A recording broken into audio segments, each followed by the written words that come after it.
Welcome to Watch Mojo. And today we're counting down our picks for all the times South Park found ways to either appear in or influence the real world. Well, why don't we start? What's your favorite word? My favorite word, let's see. Probably my least favorite word is no. Or don't. Number 10, 51st Emmy Awards. The boys from South Park. South Park got their breakout on live TV when our favorite group of four made an appearance at the 51st Primetime Emmy Awards as presenters to honor those the industry had lost. Instead, we got a quick montage of mostly Kenny being killed along with a few other notable celebrities. Sure enough, as the clip ends, the boys back away from Kenny, who is then killed by a giant Emmy statue falling on him. This wasn't the boys' first appearance at an award show. At the 1997 Cable Ace Awards, our favorite four boys cracked jokes at the audience and at the show itself. Now remember, there are no losers at the Cable Ace Awards. Only people who are less likely to have another season. Yeah. Number 9, gave birth to a cooking show. As far back as the original short film, South Park has had a strange affinity for figure skater Brian Boitano.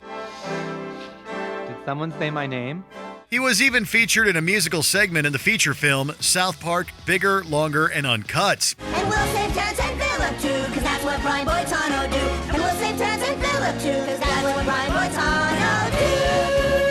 Boitano himself seemed flattered by the attention, but just as confused as the rest of us as to where it really came from. Nonetheless, in 2009, Boitano came out with a cooking show on the Food Network called What Would Brian Boitano Make? The program gave viewers a taste of what this famous skater likes to cook up in the kitchen, while using a portion of the South Park song as its theme music. Number 8, The Real Boys Emerge. During Season 16's I Should Have Never Gone Ziplining episode, fans were treated to a recreation of the four boys portrayed by real-life actors. For four elementary school boys, an already tragic day becomes a descent into madness on I Should Have Never Got on a Goddamn Boat. This exaggerated bit was unexpected, but still great to see. Oh my god, they killed Kenny.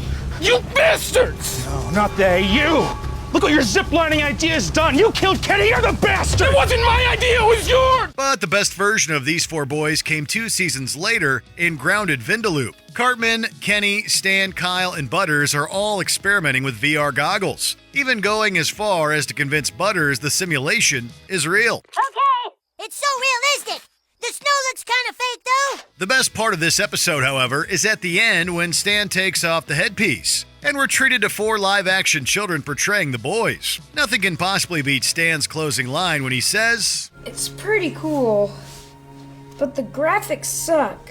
Number 7, Cartman on BASEketball. A year after South Park made it to the airwaves, BASEketball was released in theaters. The film starred both South Park creators Trey Parker and Matt Stone. Whoa, relax, dude, relax, do the happy dance.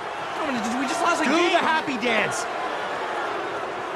Where's the singing? Although the film received mixed reviews and bombed at the box office, one particular scene surely was a hit with South Park fans. As Coop tries to psych out one of the opposing players, he squats down and makes jabs about the player's weight using an all-too-familiar Cartman voice.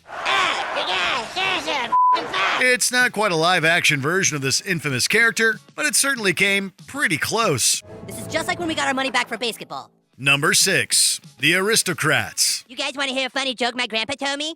No. Stand-up comedians have been telling offensive jokes since the dawn of time, but no single joke has ever stood the test of time as The Aristocrats. The joke tells the story of a family trying to get work as a stage act. Chevy Chase supposedly used to have parties, and the criteria was you had the mom, the dad, the son, the daughter, and a dog. And you had to talk with some combination of that without repeating yourself. From there, each comedian who tells the joke proceeds to make it as offensive and disgusting as possible. Never told in public, the joke remained relatively unheard of by mass audiences until a documentary centering on the joke was released in 2005. One scene from the doc shows the four boys waiting for the bus as they usually do. Cartman then proceeds to tell his version of the joke. Cartman, I don't want to...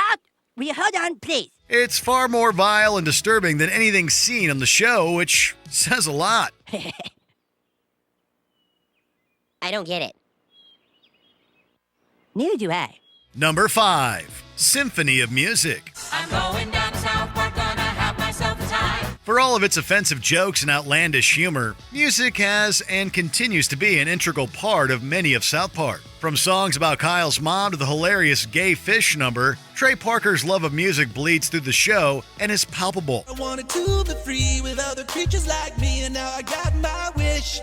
'Cause I know that I'm a gay fish, gay fish. So when it came time to celebrate its 25th anniversary, South Park collaborated with Broadway musical director and orchestrator Stephen Oremus to turn some of the show's most memorable tunes into full-on orchestra-driven classics. The end result is a testament to the show's incredible devotion to music. It's alright, girls.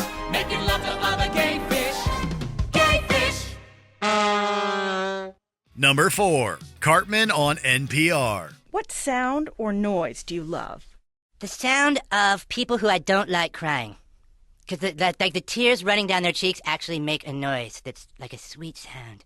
NPR, or National Public Radio, is known for its vast network of news stations across the United States. Focusing mainly on notable news and cultural stories, it also featured the In Character series, which focused on fictional characters from various forms of media. During one segment, NPR correspondent Julie Rovner interviews infamous South Park resident Eric Cartman. Who's your hero?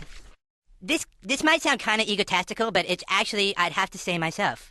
It's an entertaining few minutes as she asks about his heroes and what his future looks like. What would you like to do for a living when you grow up? I want to eat stuff and play Xbox, but I think that then there'll be a better Xbox then, so whatever the best Xbox is, I want to play that and eat stuff. As you can imagine, Cartman's responses to Rovner's questions showcase his love for himself and disdain for pretty much everyone else in the world. What's your idea of happiness? Nobody on Earth but me. Number 3. Jeans named after Kenny. One of the earliest running gags on South Park was the killing off of poor Kenny McCormick in every episode. Oh my God! They killed Kenny! You bastard! No matter what crazy antics the show went through, the orange hoodie-laden young man always wound up losing his life. Oh my God, he killed Kenny! Although his deaths are less frequent, Dr. Sophie Rutschman found a way to immortalize Kenny's tragedies. She discovered a fruit fly gene that has the potential to kill the insect within 2 days. Thinking of poor Kenny's bad luck, she named the gene Kep1, after the show's immortal 4th grader. Oh, you old dog! Number 2. Spawned college courses. After 26 seasons of the show, none of the boys have made it out of 4th grade yet. But their academic misfires certainly haven't reflected how the real world views the show. The very nature of South Park's stories has given inspiration in academic circles. Sweet! Both McDaniel College and Brooklyn College have offered courses that center on the show, dissecting its take on political correctness and many other notable issues of our time. In fact, studies and papers have been published about the show's unique method of commenting on social and political topics through its comedic medium. Dude, how did you pull all that off? ChatGPT, dude.